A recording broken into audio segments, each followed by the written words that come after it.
All right, everybody, welcome back to another episode of Hawk Droppings with me, Hawk.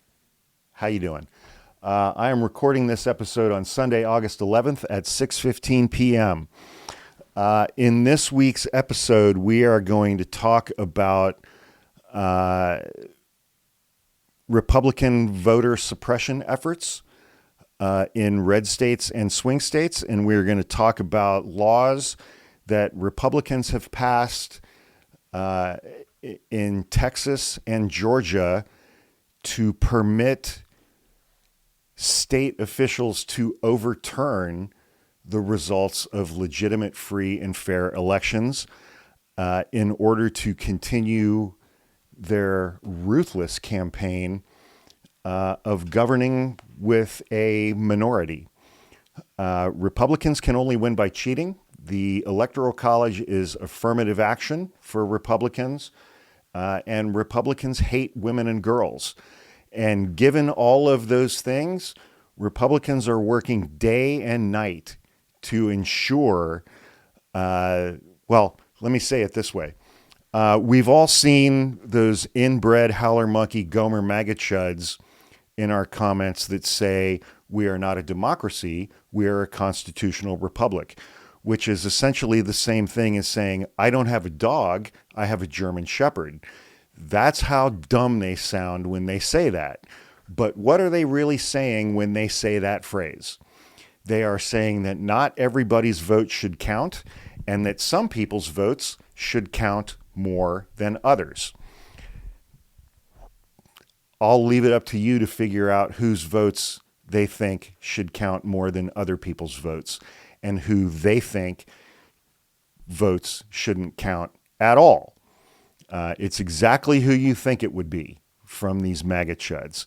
So we're going to start off with talking about an organization called True the Vote, which formed their quote-unquote work, formed the basis for the Dinesh D'Souza movie 2000 Mules about drop boxes and ballot harvesting and all of that stuff, even though True the Vote had to admit in a court of law, I believe it was in Georgia in February of earlier this year, that they had absolutely no actual evidence to substantiate the allegations that they were making. The rubber hits the road when you are in a court of law and everybody is under penalty of perjury, because perjury is a crime. And even these election-denying, lying assholes do not want to commit perjury and open themselves up to a criminal sentence. Then we're going to talk about, I have really mixed feelings about this. I'm going to go through an article by a woman named A.B. Stoddard, who was a Republican her entire adult life, about Republicans in 2024 county election officials and the possibility that they're going to refuse to certify the results of the 2024 election. Then we're going to go through some of the new voting laws across the country in 2024 that could have an impact on this election. Then we're going to talk about the state of Georgia. And amazingly, there's a 5-page section, which I'm going to talk about, in Jack Smith's January 6th indictment against Donald Trump for trying to overturn the 2020 election and what he did at the Capitol on January 6th. There's a 5-page section in that indictment that's just titled Georgia. So we're going to talk about that too. And then we're going to close things out in this episode by talking about Texas. Republicans in Texas are trying to take over elections in Harris County, Texas, which is where Houston is located. And Harris County is overwhelmingly Democrat in its voting patterns, and it has very, very significant population of people of color. And I want to remind everybody of one critical, crucial fact. The 5 main states that Donald Trump was challenging, to put it lightly, election results in 2020, Pennsylvania, Wisconsin, Michigan, Georgia, Arizona. And specifically, he was targeting election results in cities in those states. Arizona, it was Phoenix. They have a huge Hispanic population, brown people. In Wisconsin, it was Milwaukee. In Michigan, it was Detroit. In Pennsylvania, it was Philadelphia. In Georgia, it was Atlanta, Fulton County. All 4 of those cities have huge black populations. So Donald Trump's challenging of election results in those 5 states in 2020 was an explicitly bigoted, racist endeavor. And that is continuing on today. And so we're going to talk about all of that stuff in detail in this episode. So buckle up. Here we go. Starting with the group True the Vote. This is an organization, I think they're out of Texas. And as with everything, it's like, you know, Laura Trump takes over the RNC and puts in charge of their election integrity unit people who were actually election deniers in 2020. True the Vote does not give a fuck about truth in voting. True the Vote cares about Republicans winning elections by any means necessary, allegedly. Many people are saying. That's what I'm hearing on the interwebs. That may be true, that may be not true, but that's generally the reputation, so I've heard, allegedly, that this organization, True the Vote, has. Their bogus bullshit cell phone tower data information about mules and people dropping off, you know, massive numbers of ballots in ballot drop-off boxes in the 2020 election formed the basis for the movie that was put out by Dinesh D'Souza called 2,000 Mules, which has been widely and resoundingly discredited. It resulted in several lawsuits, and it resulted in Catherine Engelbrecht, the founder of True the Vote, who you'll be shocked to learn is a white Republican woman who, again, allegedly, many people are saying, I'm hearing on the internet, Ms. Engelbrecht absolutely fucking hates it when black and brown people are permitted to vote, and that those people's votes count as much as her vote. She finds those things to be extremely offensive, allegedly. That's what I'm hearing. Many people are saying. I don't know if that's true or not. That's certainly the impression that exists about Ms. Engelbrecht on the interwebs, excuse me. Ahead of the November election, so this is what True the Vote is going to do in the 2024 election, given that all of their efforts relative to the 2020 election failed abjectly. It's a humdinger. Ahead of the November election, the election-denying activist group with ties to Donald Trump, True the Vote, is asking sheriffs across the country to monitor ballot drop boxes for supposed suspicious or fraudulent activity in swing states. Not red states, not decidedly blue states, in swing states. What are those swing states? Arizona, Georgia, Michigan, Wisconsin, Pennsylvania, Phoenix, Atlanta, Philadelphia, Detroit, Milwaukee. Black, black, black, black, brown voters. She wants sheriffs to watch ballot drop boxes in those states and specifically in those cities because she doesn't like it that black and brown people get to vote, allegedly, and that the votes of black and brown people in those cities, in those swing states, those votes count as much as hers. As a white suburban Texas mom who is absolutely 100% a devout Christian. That's right. She loves Jesus. Jesus loves her. And together, they both hate it when black and brown people get to vote and when the votes of black and brown people count as much as her vote counts. So she's working with sheriffs across the country to make sure that there are no shenanigans in those cities with ballot drop boxes. Because, exactly. Yeah. Oh, don't know if you can hear that. My neighbor behind me just started up their Harley Davidson. I love that sound. I got to tell you, I love that sound. I really miss motorcycling. I gave it up because I don't want to die, but I miss motorcycling. So when I hear that sound, it just, it gives me a little pang in my heart a little bit.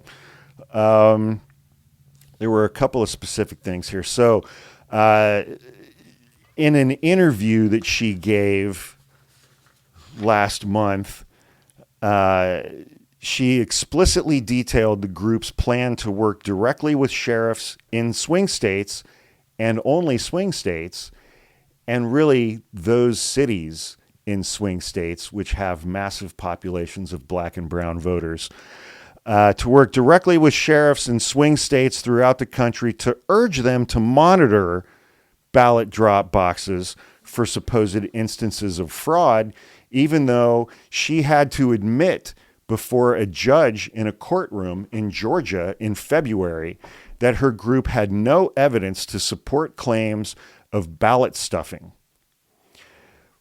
But in Wisconsin, following the state Supreme Court ruling in Wisconsin that totally took off the reins and the limitations for ballot drop boxes and said, no, these are constitutional. We get to have ballot drop boxes in the state of Wisconsin, which Republicans have been fighting against for years.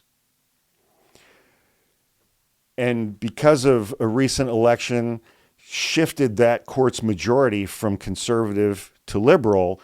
That Supreme Court now, with a liberal majority, says, no, we get to have ballot drop boxes in the state of Wisconsin. She said with great concern and consternation, over 500 new ballot drop boxes are being installed in Wisconsin. And, quote, we got to have people watching these drop boxes. I want to track these people as they are doing multiple ballot drops. She's talking about black and brown people. Exactly.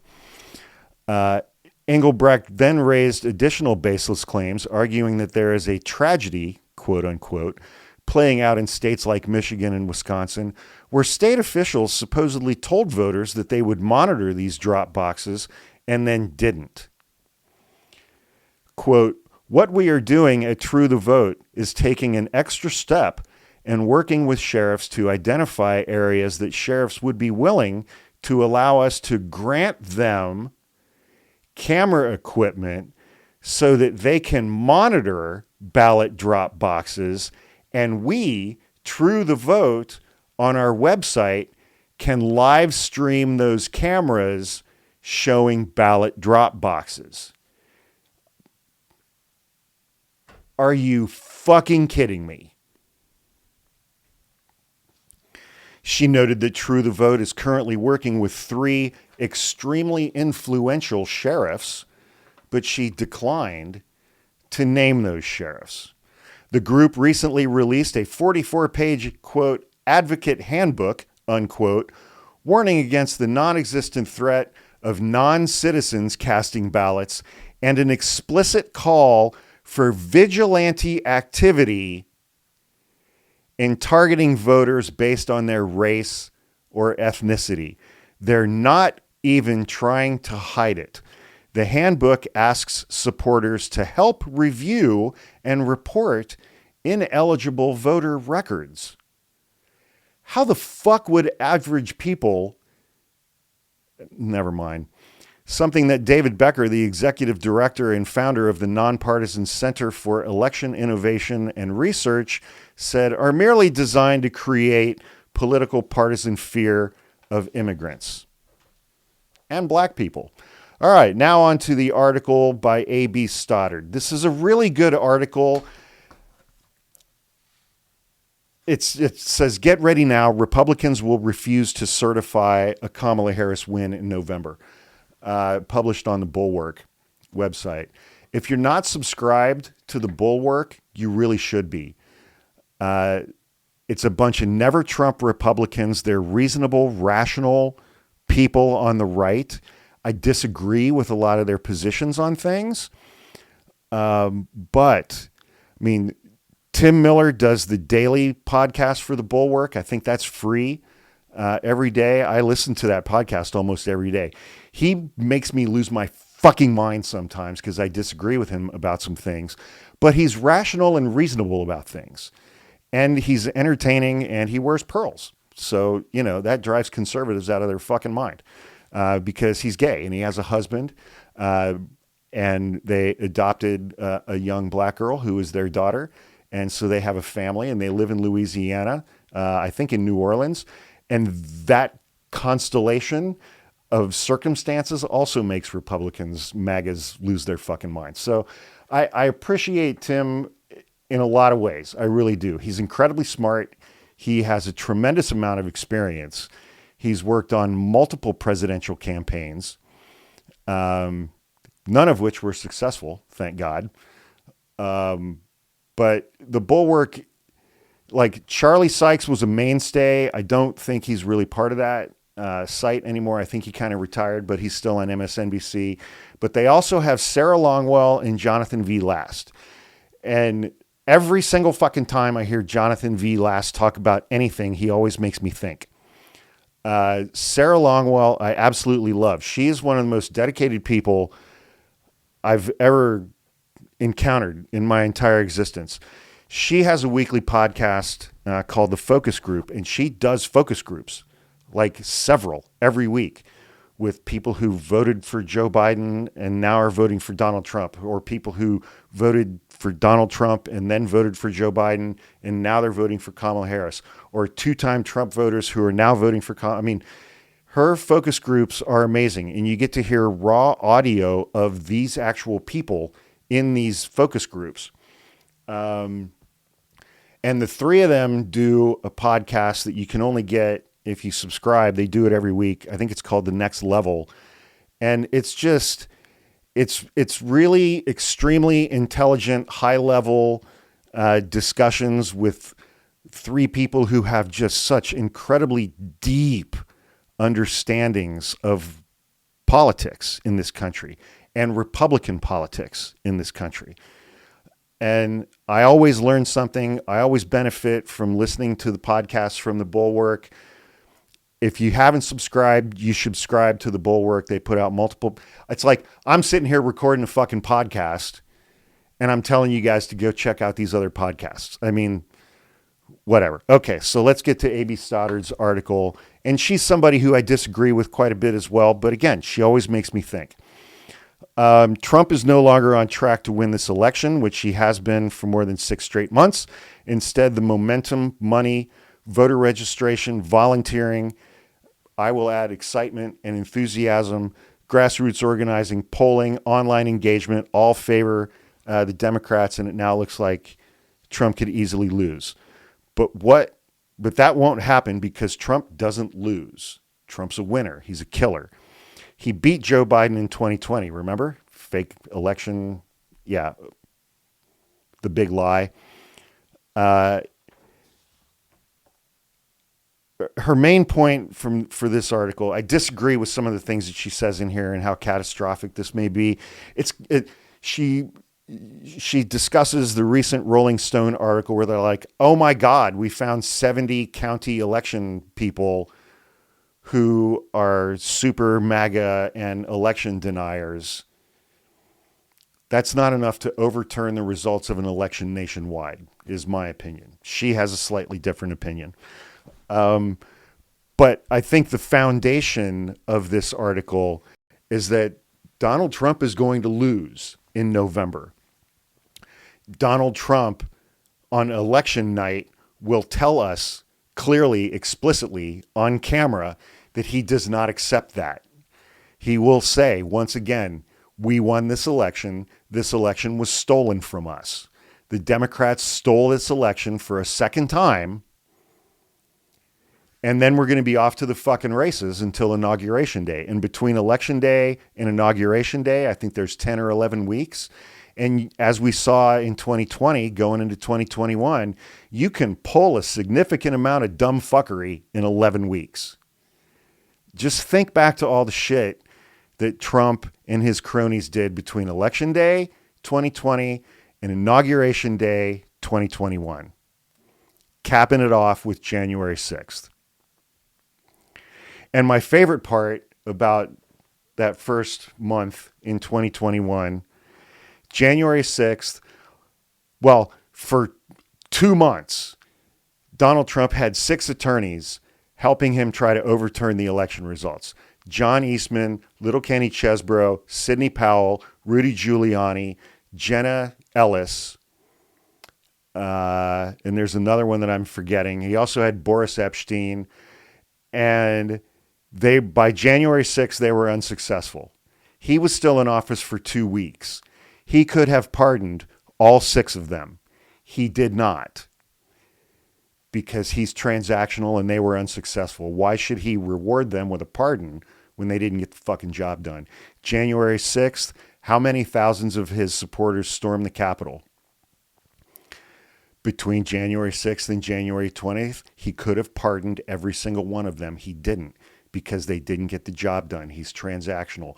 Why would I reward you, QAnon shaman, with a pardon when you didn't get the job done? So he didn't pardon any of them either. And now like 500 or 600 of them are in federal prison. Another one got sentenced on Friday to 20 years in federal prison.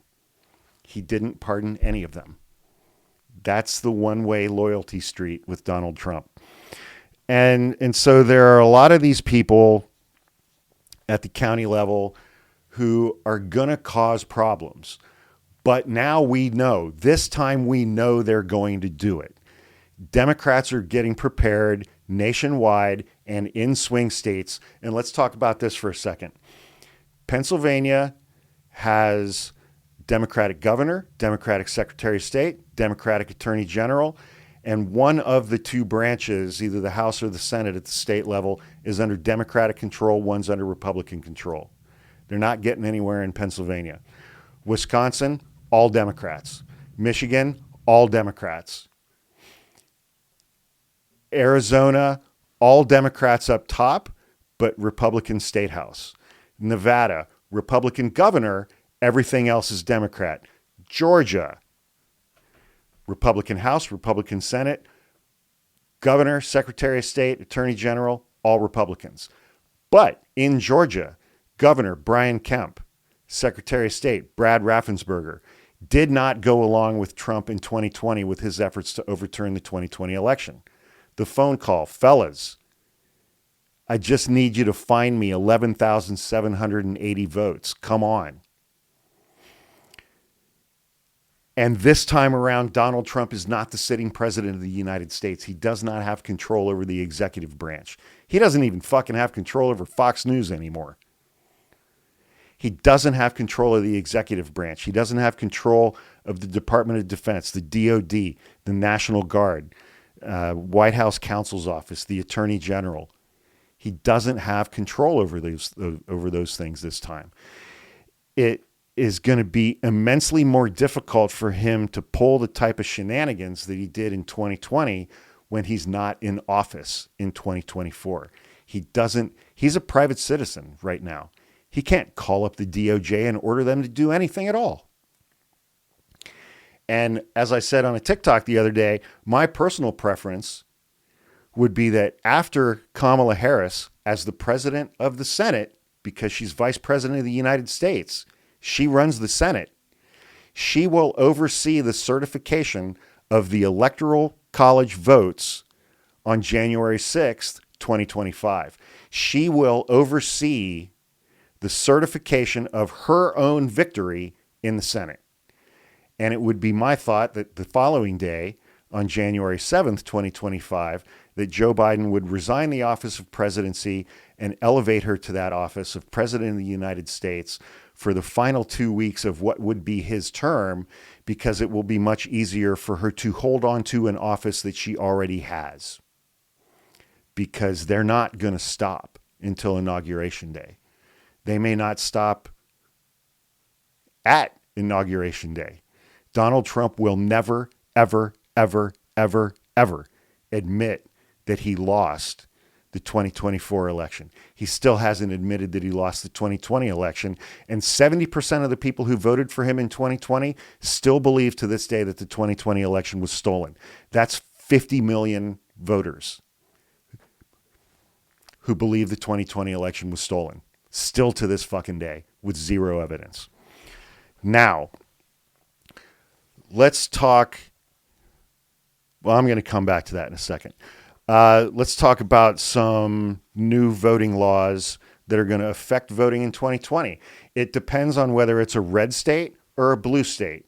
Is it easier for you to vote, or is it harder for you to vote? And is it harder for your vote to be counted? Blue states, red states. Blue states, easier to vote. Your vote counts. Red states, it's harder for you to vote and your vote might not count at all. But they're red states. Who gives a shit? Because this is the one time the Electoral College works to the benefit of Democrats. Pass all the fucking laws in red states that you want to. Who cares? Democrats were never going to win those states anyway at the presidential level. It does have an impact in Senate races, House races, state legislature and gubernatorial races in those states. But as it relates to Kamala Harris becoming the next president of the United States, it's not going to have a fucking impact. It's not going to matter. Do whatever you want in red states. That's incredibly cynical of me. I understand that. But, in Michigan, it will be much easier to vote. They've made it much easier to vote. North Carolina, it's going to be much harder for you to vote. In Arizona, it's 50-50 because Democratic Governor Katie Hobbs has vetoed most of the worst bills. It's going to be easier in Michigan. It's going to be easier in Nevada.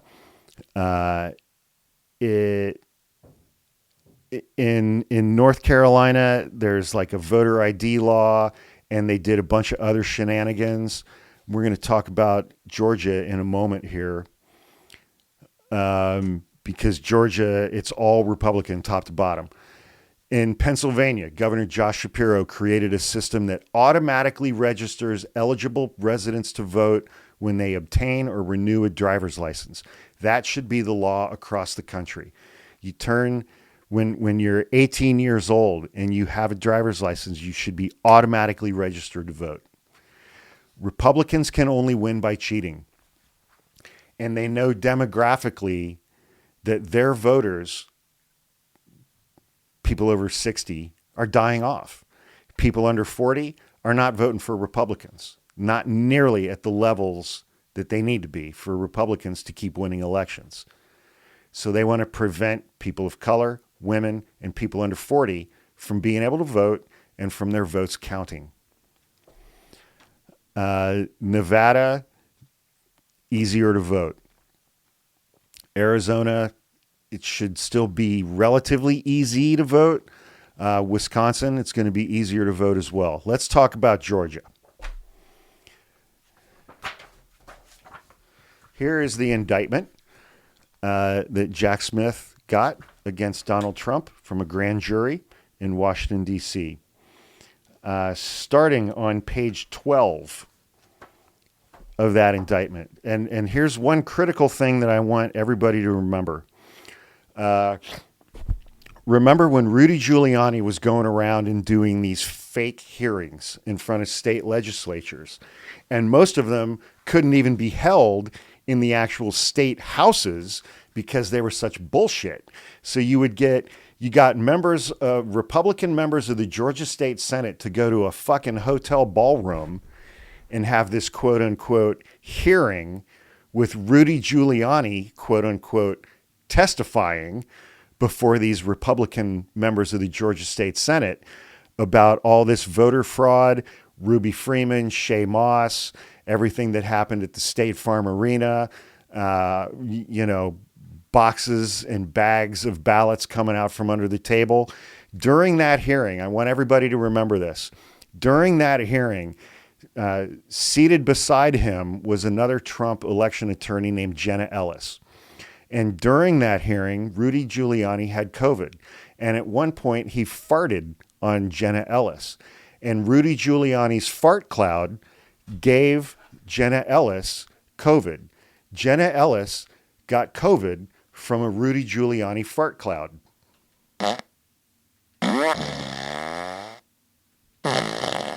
That is Rudy Giuliani's fart COVID infecting Jenna Ellis during that fake hearing. Can you imagine the indignity of that? You're sitting next to him. His hair dye is running down the side of his head. He can barely sit upright. He's babbling on about gibberish, and you know it's gibberish. And then he leans over and farts on you, and you catch COVID from Rudy Giuliani's fart. His COVID fart. The indignities that these people suffered. But think about Georgia following the 2020 election. You had Rudy Giuliani, and it's I will give Falcon a link to this indictment. The section on Georgia runs from page 12 through page 16. It's a fascinating read. It details all of the felonies that Donald Trump and his unindicted co-conspirators committed relative to the state of Georgia with fake electors, pressuring state officials, find me 11,780 votes, dead people are voting, illegals are voting. It details all the crimes. It's 5 pages. It's easy to get through. I will send that to my brother so he can put a link to that indictment in the show notes. But all of those crimes, alleging these giant dumps of fake ballots. They were pulling ballots out in boxes from under the tables in suitcases. And that's when he slandered Ruby Freeman and Shay Moss, the 2 election workers who were black women in Fulton County. And then they went on to sue Rudy Giuliani for defamation. They got a $148 million jury verdict against him for defamation. And now his bankruptcy case just got thrown out. So he doesn't have the protection of bankruptcy court anymore. And he's going to have to sell everything he owns and pay them. The state of Georgia did 2 things. They set up a website where any citizen can challenge the voter registration of any other citizen resident of the state of Georgia to try to get that person's voter registration nullified without that person knowing that that happened. Think about that. And thousands and thousands and thousands and thousands of people's voter registrations have been challenged in the state of Georgia using this website. It's white people challenging the voter registrations of black and brown people in Fulton County. Almost 100%. So it's like anytime we think that Georgia's Secretary of State, Brad Raffensperger, is a good guy because he didn't go along with Donald Trump's efforts to overturn the 2020 election, he went along with this. There is a link and there are instructions for this website on the website for him, the Secretary of State for the state of Georgia, Brad Raffensperger. He's just as bad as the rest of them. He just wouldn't go that final extra step. Yeah. Interestingly, this website through which Georgia state residents can challenge the voter registrations of their friends, neighbors, and coworkers had a glitch. And it was, if you challenged someone's voter registration, this website would then show you their full name, their home address, their telephone number, their date of birth, and the last 4 digits of their social security number. That was described as a glitch by the office of Georgia Secretary of State Brad Raffensperger. He says now that glitch has been fixed. I guess we'll find out. But anybody in the state of Georgia can challenge the voter registration of anybody else in the state of Georgia and find out their full name, their address, their phone number, their date of birth, and the last 4 digits of their social security number. Then we move on to the Georgia State Board of Elections, which earlier this week passed a rule. So under current Georgia law, and the rule passed by the Georgia Board of Elections does not affect the statutory language that I'm about to tell you. We have election day, and then county election officials by law have to certify the results of that election by the following Monday. Elections are on Tuesday. They have to have that election certified by the following Monday. Because certifying the election is a ministerial position. That means that it doesn't provide any opportunity for thought, decision-making, skepticism, investigation, or changing anything that has already occurred. You simply open the ballots and count them and report the number of ballots, period. That's it. That's the only thing you're allowed to do as a county election official. Well, the Georgia State Board of Elections, which is run by a Republican majority, said, well, actually, we think that there needs to be a period of time for reasonable inquiry as to whether or not the election was fair at the county level. Was there any fraud? Was there any malfeasance? Were there malfunctions? Was the election stolen from one candidate and given to another? All ideas and concepts which have absolutely no place in open the ballots, count the ballots, report the results, period. And Donald Trump is such a fan of this that during his campaign rally in Arizona last weekend,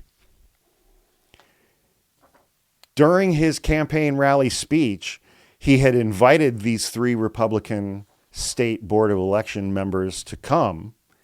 He called them out by name during his rally, and he pointed at them and said, you guys are doing an amazing job. So that's what's going on in Georgia. And they also passed a law that the State Board of Elections can remove and replace people who are members of county boards of elections. And systematically, the State Board of Elections has been going county by county and removing black members from county boards of election and replacing them with white male Republicans. Yeah. So we're going to need to keep an eye on Georgia this election. Then we move on to Texas. Texas passed this law with a straight face. Republicans in Texas passed this law. They're like, hey, we're just trying to ensure election integrity. And so they passed a law that said for every county in the state of Texas, I think the cutoff number was 3.5 million. They said for every county in Texas with a population of 3.5 million people or more, the state legislature gets the final say as to what the results of that election are, if there are any credible allegations of fishiness with the election. There is only one county in Texas that meets that population threshold of 3.5 million people. That county is Harris County, which is home to Houston, Texas. Harris County, which also, by the way, happens to be the last name of our next president of the United States, Kamala Harris, has a huge African-American population, and it has a huge Hispanic Latino population. That reminds me of a question that I was thinking earlier this week. I do not know, and as I'm recording this, obviously I'm not looking it up right now. It was something that I had written down that I wanted to check.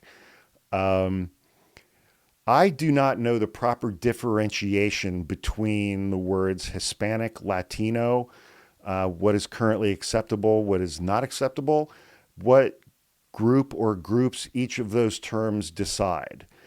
I've been brought up with the belief, I'm sure it's probably incorrect, that those two phrases, those two words are interchangeable. I'm guessing that's not the case. If somebody could let me know in the comments the difference between Hispanic, Latino, what the proper usages of each of those terms are, I would be wildly appreciative of that. So there's only one county that now state officials get to go, I wonder if that election was fair. Because in the 2020 election, out of something like 700 precincts in Harris County, 20 of them ran out of ballots, paper ballots. And so every Republican in the state was like, they're cheating. They cheated. They cheated. They're stealing the election. How running out of ballots leads to stealing the election in an overwhelmingly Democrat. It's all bullshit. And it was just pretense so that they could pass this law. Because Republicans in Texas are all about voter integrity, especially in Harris County. Right. So we're going to need to keep an eye on Harris County. And plus, it's like Republicans at the state level have also effectively completely destroyed the public education system within Harris County. One of the other things that they did, the State Board of Education fired almost every single school librarian in Harris County. They took almost every single school library and decommissioned it as a library. And now those school libraries are disciplinary centers for Black and brown kids. The pipeline system from public school to prison for Black and brown kids.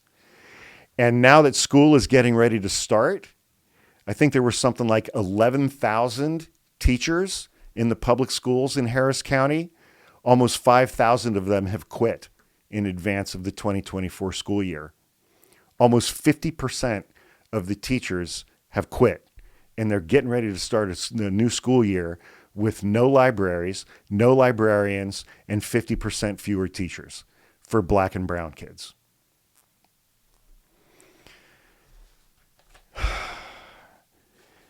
There are enough Democrats in Texas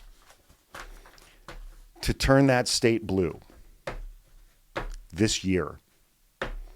If you live in Texas, if you know anyone who lives in Texas, you know, I think Texas may be where I focus my actual efforts in the work that I'm going to do in the 2024 election. I may focus on Texas. I want to turn Texas blue so fucking bad. If Donald Trump loses, once Republicans start losing the state of Texas at the presidential level, we will never have another Republican governor ever again, period, because of the number of electoral college votes involved.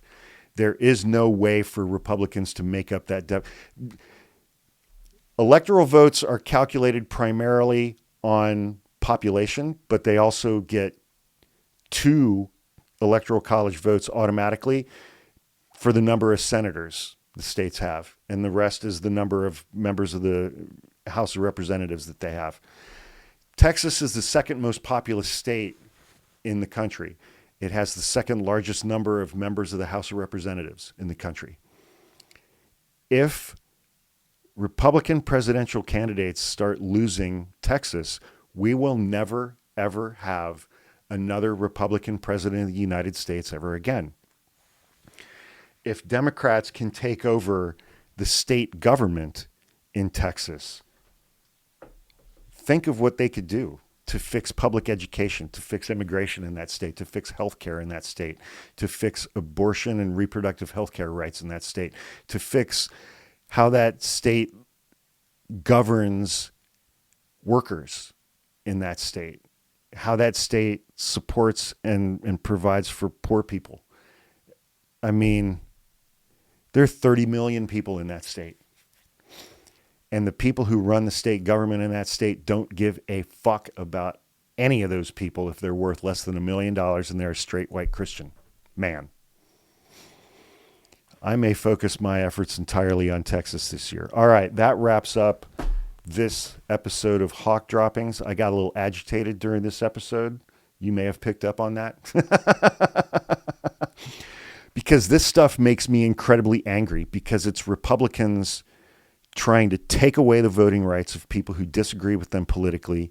And when those people are allowed to vote, it's Republicans trying to make sure that their votes don't count as much as the votes of straight white Christian Republican men.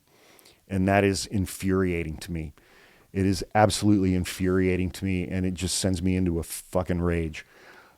Anyway, we have 3 months to go, less than 3 months to go before Election Day.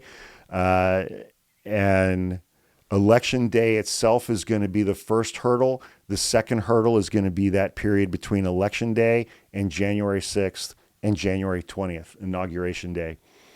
We have a lot of work to do. It's basically 5 months. It's basically 5 months until Inauguration Day, and we can't let up until Inauguration Day. So find where you can help. If you live in a red state and you're hearing this podcast, you know what to do and where to do it. If you live in a blue state, find out how you can volunteer in some way, shape, or form in a red state, whether it's making phone calls or sending postcards or donating money or something like that. We have to get this done, and we have to turn Texas blue. If we turn Texas blue, that's the ball game for 20 years at least. I like fantasizing about that, even though I know it probably won't happen.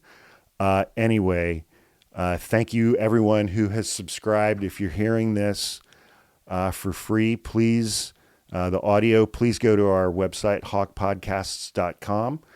We also have a YouTube page, and check out the other podcasts that we put out each week. We put out 5 episodes each week with Hawk Droppings, Coffee with Hawk, which we do twice, and then we have Full Potato Friday and Hawk After Dark. We put out a tremendous amount of content, my brother Falcon and I. And even though I'm the one on camera, he's the one that does all the magic behind the scenes and makes this entire thing possible. So he always gets my undying thanks and gratitude, as does our buddy Wiseacre, who did all the graphics. And he did almost all the graphic design for everything that's up on our merch store at hawkmerchstore.com. What else? And the music that you hear at the beginning of this and the end of this comes from my brother from another mother, one of my best friends on this planet, my buddy Anu, one of the most talented, gifted musicians I've ever met in my entire life. We have a great team here, and I hope that we're providing you guys with things of value and that you appreciate what we're doing. As always, in the comments, please leave ideas, suggestions, questions. I'll do my best to get to those and respond to those in a timely manner. If you're hearing this, it's probably Monday, so it's the start of another week. I hope everybody has an amazing, fun, enjoyable, safe week. Do not get arrested, and if you do, don't talk to the police. Have an amazing week. I'll see you guys soon.